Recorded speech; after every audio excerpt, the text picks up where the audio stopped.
Russian voters started to hit the polls for the 2024 presidential election in the Far East region, including Kamchatka, چھوکوٹکا, and other areas at 8 a.m. Friday local time.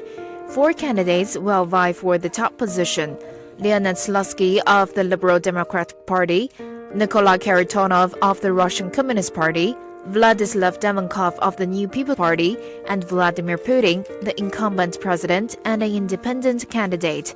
Russia has set up more than 90,000 polling stations operating from 8 a.m. to 8 p.m. local time between March 15th and 17th. Given Russia's vast expanse across multiple time zones, Kamchatka and چھوکوٹکا, situated in the Far East region, are the first areas to start voting. Polling stations in Kaliningrad, located at the western end of Russia, will be the last to start voting.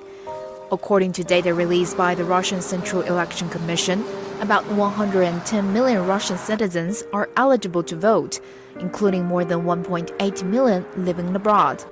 Under Russian presidential election regulations, a candidate who receives more than 50% of the votes will secure victory.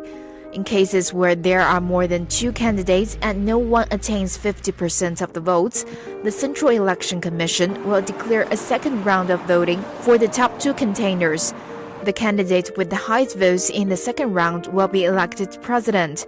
The Russian Central Election Commission will confirm the election results no later than March 28th and subsequently announce the outcomes within 3 days of confirmation.